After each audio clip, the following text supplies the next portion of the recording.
Hey, e-commerce marketing podcast listener. Are you looking to increase traffic and sales to your website? You can do this by launching your own affiliate program.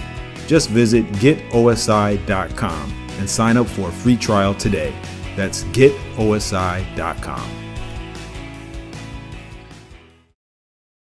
Welcome back, everyone, to the e-commerce marketing podcast. I am your host, Arlen Robinson, and today we have a very special guest, Chris Daly.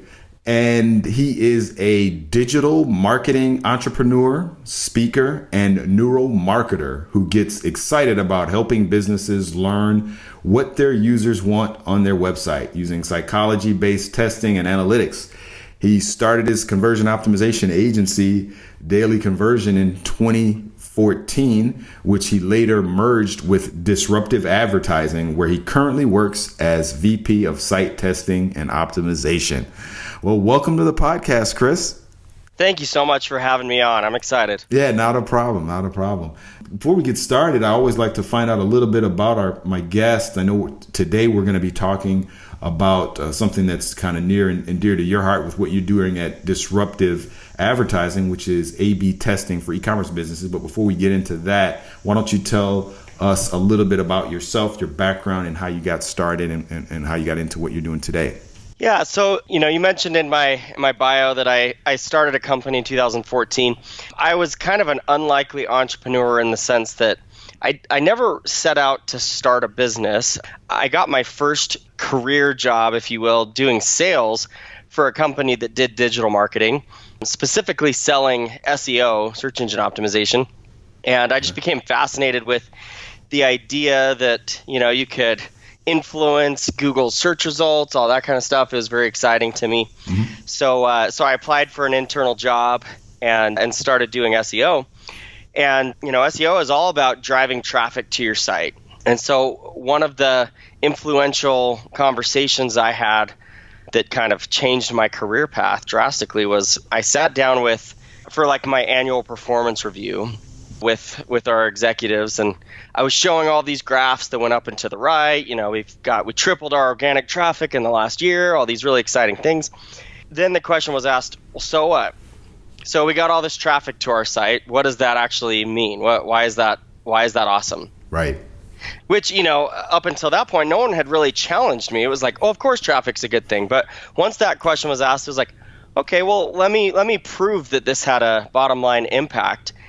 And I became pretty discouraged as I started digging into my analytics.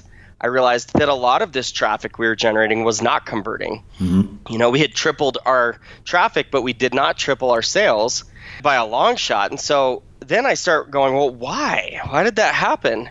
As I started asking around the company I was at to figure out, why is our traffic not converting? Nobody knew. Mm-hmm. Nobody could answer why this was happening. And so by necessity, I went to Google, started figuring out, well, what can you do if you're getting traffic and it's not converting? And I discovered the concept of A/B testing. Gotcha.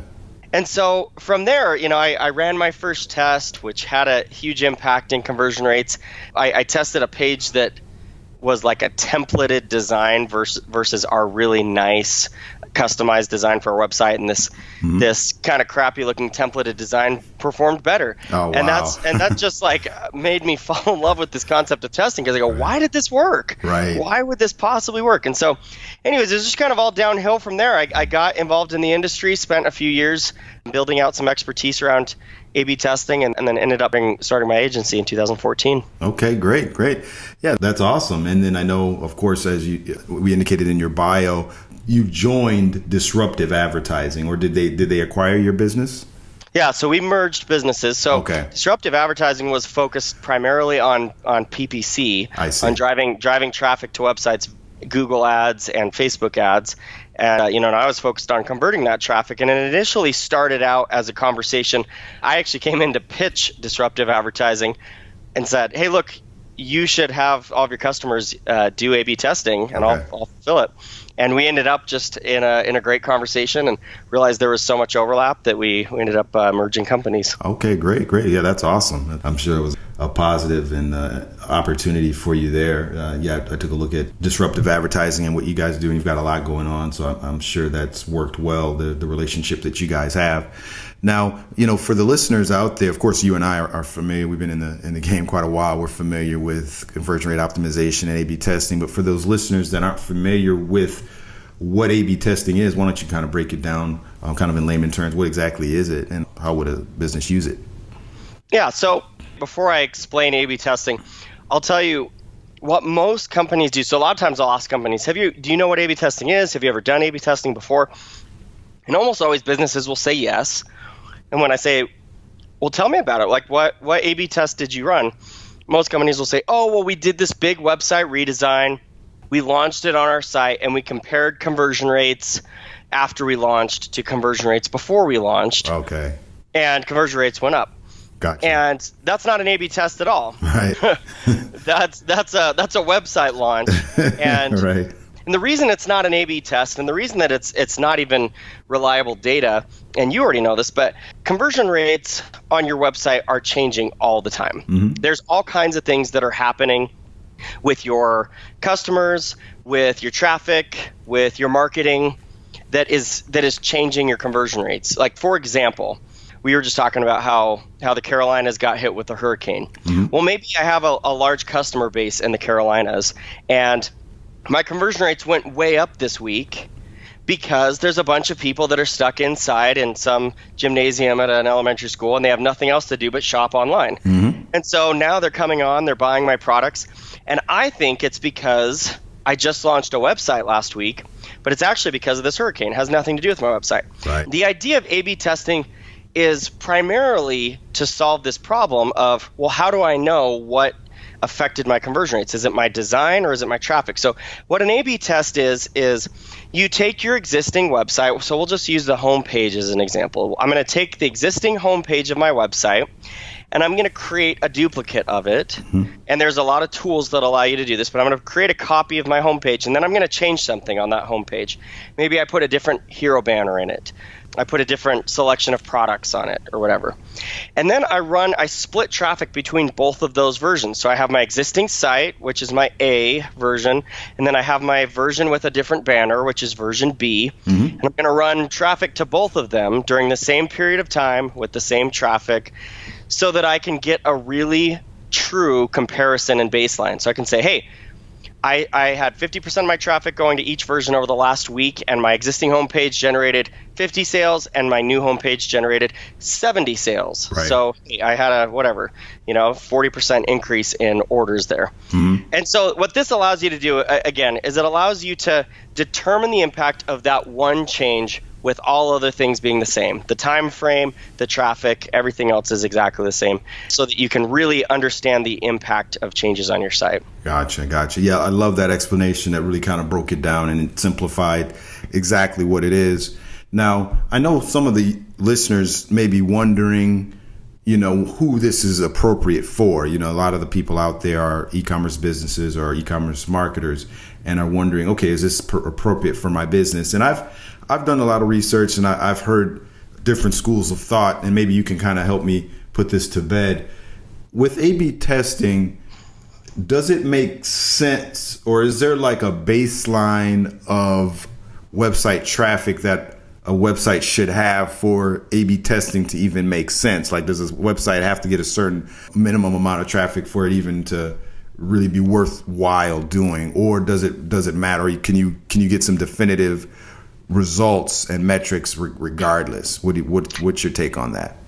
Yeah, I mean, my approach is you should always be testing. You should always have some kind of an A/B test running. Okay. Now, if you get less than about 10,000 visitors per month to your site, mm-hmm. it's just going to take you a long time to get any kind of definitive result. I see. Which is fine. You still want to run a test, but you just need to understand that it's going to take a while. And so you're not going to have a really aggressive strategy in place. Like I have some friends and clients where you'll launch a test on your homepage and run it for 2 to 3 months. Mm-hmm. And that's fine. There's nothing wrong with that because, maybe you just launched your business, or maybe you're working on scaling up your traffic, or maybe it's a seasonal e-commerce business, and for example, we work with Scott's Miracle-Gro, and we're heading into not busy season for them, right? There's nobody buying Miracle-Gro when it's snowing. And Right. so, but they still get a lot of traffic, they still get a decent amount of traffic to their site. And so it's like, well, let's launch some tests and just realize that it'll probably take longer. So yeah, that's how I usually break things down. If you get more than 10,000 visitors to your site per month, then you really want to make sure that you've got a good site testing strategy in place, because you can test on a monthly basis. And that's where the power of A/B testing really comes in, because A/B testing is not just about, it's not like a one and done type of thing where it's like, okay, hey, we're going to test this new design, and if it works, then great, we'll use the new design. If it doesn't work, then we'll use the old design.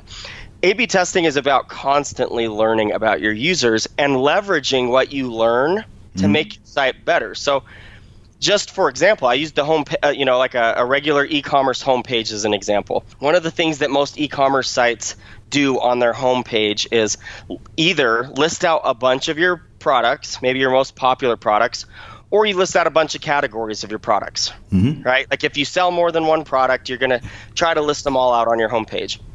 Well, one of the first fundamental questions that I like to ask with my clients is, do you know what products should be on your homepage, or how many you should have? Because every e-commerce site that I've worked with has at least one thing on every page of their site that is actually hurting conversion rates. Okay. Wow. And so when you ask that first question, how many products should we have on our homepage, or how many categories should we display? That's a very simple question, and you can test this. I ran a test on one of my clients' homepages. We tested 8 different versions of their homepage, where we just removed sections of products because we wanted to figure out, does this section of products help? Does this section of products help? Out of those 8 different versions of their homepage, 6 of them increased revenue. And so then you go, okay, well, removing 6 of these different sections of products increases revenue. It's not like you just launch that and then it's like, okay, now our homepage is solid. Like this just leads you to another question, which is, okay, well, hey, obviously we have too many products on our homepage. Let's remove these ones that we found hurt conversion rates. Now let's figure out, well, what should we have there? Now that we know that we have too many, if we're only going to show 3 products on our homepage, which 3 products should we show?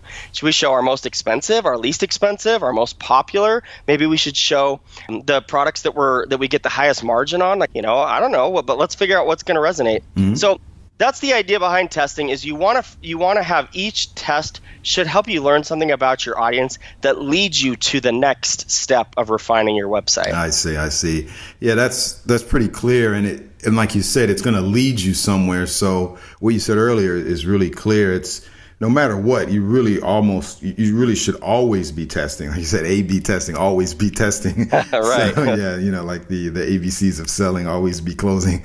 So it's a nice little pun or acronym there, but it does make sense, because once your results lead you to a certain direction, you're going to make some type of modification, but then you've got to see, okay, once we've done this modification, all right, what else can be done? Because, like you said, it really is endless almost, because there's so many things that you can change, so many things you can modify, from call to action placements to, like you said, product listings on a homepage. It just, it's really endless. So it really makes sense how you can truly analyze so many things on your website.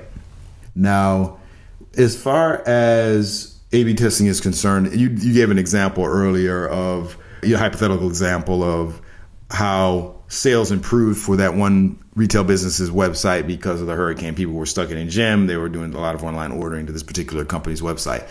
And that brought up another point. Now that we're, in 2018 and we're really just in the age of the mobile device. I don't know too many people that don't have a mobile phone that's a smartphone these days, but I would dare to say it's got to be, at least in the US, the numbers are probably staggering. But with respect to mobile devices, how can an e-commerce business use A/B testing to measure conversions with respect to mobile devices? And is that something that's appropriate?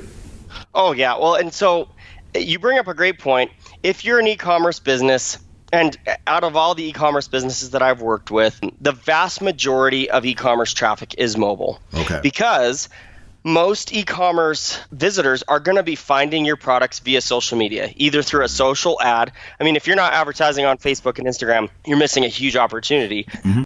But so most people are going to find you either through social ads or through organic social posts, and those people are on their mobile devices. People typically do not browse Facebook on their computer, and so it's like I think 90% of Facebook interactions happen on mobile. So most of your traffic is going to be on mobile. So it is critical that you understand how should my site be different on mobile. Because what most e-commerce companies are doing is whether you're using Shopify or whether you're using WordPress, WooCommerce, BigCommerce, whatever kind of e-commerce solution you're using, there's typically some kind of mobile responsiveness just built into your platform, right? And so you build out your site on desktop, it just automatically shrinks down on mobile and it looks nice.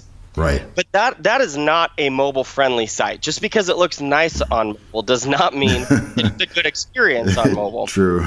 Right? So I was searching for some products the other day. I think it was for Labor Day. Okay. My wife and I were looking through like Labor Day sales on mobile. And there's this one particular product that I was searching for, and every site I went to, the site experience was so challenging to navigate on mobile. I literally did not buy from most of these websites because it was such a frustrating mobile experience. And that happens all the time where people will come on mobile, they get frustrated and they leave.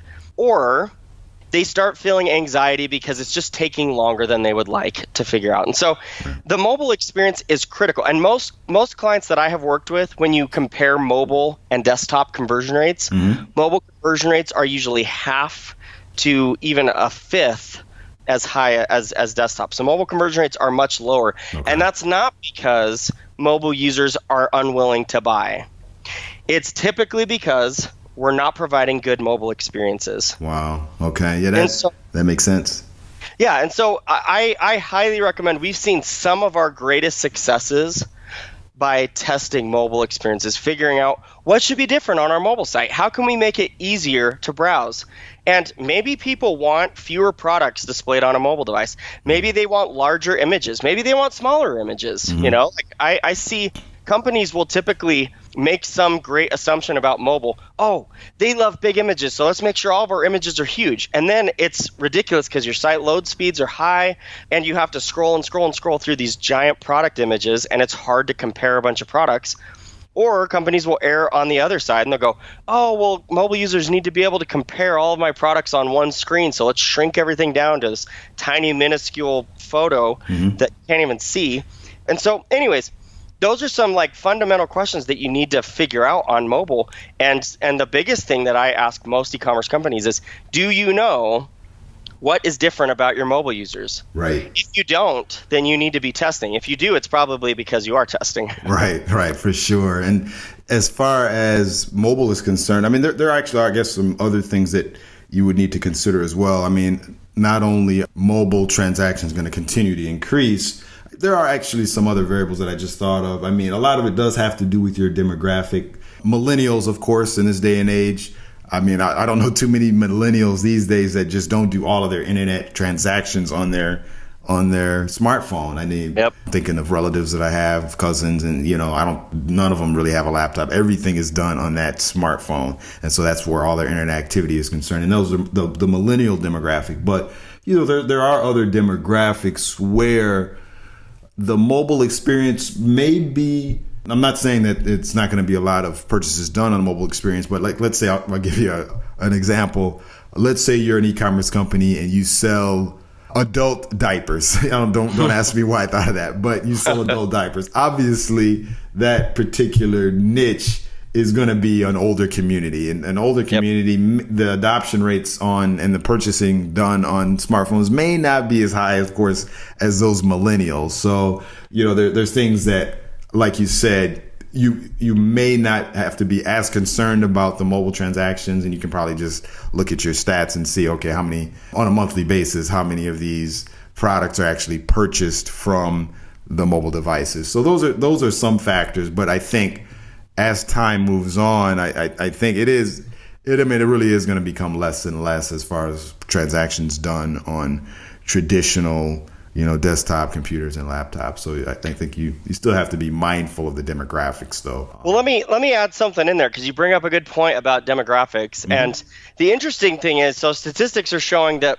adoption rates among seniors is increasing dramatically. Okay. Here's kind of an interesting thing that I have seen as I've been testing over the last few years, mm-hmm. is both demographics are going to be on mobile devices. So yeah, I mean, again, you brought up a good point. Look at how much of your traffic is mobile. But if you're an e-commerce business, I would not be surprised if at least 60% or more of your traffic is mobile. Okay. So if people are coming to your site on a mobile device, they want to purchase on a mobile device if you provide a good enough experience. And so here's something that's interesting. Because millennials are a lot more tech savvy in general, and mm-hmm. this is, of course, like a very generalized statement, but millennials in general are more tech savvy. They are going to be a lot more wise to some of your marketing ploys. So you have to make sure that you have a really great, straightforward site experience. They don't typically fall for a lot of, when I say tricks, what I'm talking about is they're not typically going to be manipulated by some like big flashing banner or right. They get really annoyed by that kind of stuff. Gotcha. Now, seniors, what I have seen in general, get very easily distracted. So if you have something that pops up, now like millennials will typically not get very distracted. They know what they're there for. They're going to ignore anything that you give them that is not what they're looking for. So if you have like a little slide up chat window, they're going to immediately click out of it. And again, in general, they're not going to pay attention to it. Now, seniors are a lot more likely to look at whatever it is that you have that could potentially be distracting them, and respond to it. And they're also very easily frustrated. Okay. So whereas millennials will typically dig and they'll go past some of these frustrations, seniors, what I've seen in general, are a lot more easily frustrated, and they will leave because I just can't figure this out, right? Gotcha. Like it's very easy for them to go, I can't figure this out. This is too complicated. You know what? I'm not even going to do this thing, right? Gotcha. And so you need to take those things into consideration. And as you're testing on your website, when you understand your demographic, you can say, okay, well, let's figure this out. Should we have this chat or shouldn't we? Well, what's our demographic? Let's run this test. Hey, turns out our older demographic doesn't like this chat feature. So that tells us that they're easily distracted. What else might we have on our site that is distracting people, right? So there's just some interesting questions to consider. Yeah, that's interesting. I'm glad you mentioned that. There's really a lot that you have to look at with regards to, not only the results of the testing that you're doing, but who's visiting it, your actual end customer. And then, talked a lot about this before on other podcasts, but really trying to identify your customer persona. Who is that ideal customer, and what are the things that are going to make it easy for them to go through and execute that sale. Now, as far as, the conversion rates, of course, the ultimate goal with A/B testing is going to be to make modifications to your site to increase your conversion rate. And that's really kind of the overall goal. What are some, I know we talked a lot about some different things that you can do, but what are some final quick wins or quick things action items that an e-commerce business can do to remedy these problems, these conversion rate optimization problems that you've seen in your experience? Yeah, so I'm gonna talk specifically to mobile because we've been talking about that a lot. And some of the things that, and again, there is no guaranteed win when it comes to conversion optimization. There's no thing that you can just do to immediately increase your conversion rates. However, there are tests that you can run as long as you're approaching it from a testing perspective. There are tests that you can run that almost always have an impact on conversion rates, either positive or negative. Some of those tests are, I mentioned one, homepage, how many products should we have? Try removing some of your products from your homepage and see what happens. Another test that's very effective is testing what your homepage hero banner should be. Typically, e-commerce companies are using the hero banner as a way to feature either your latest deals or to feature like your newest products, right? Like new arrivals or whatever. So I have seen a lot of success by changing that, because people become so banner blind to these sometimes, and they're so used to seeing your whatever you want to push on them featured in the hero banner. Test something else in your hero banner. Test whatever your most popular product is and just have it be a static homepage banner. Okay. Test featuring, instead of having a giant image, maybe just remove your hero banner altogether and see what happens. Another test that, especially on mobile, I've found to be effective is when you look at a product page, so like a product detail page.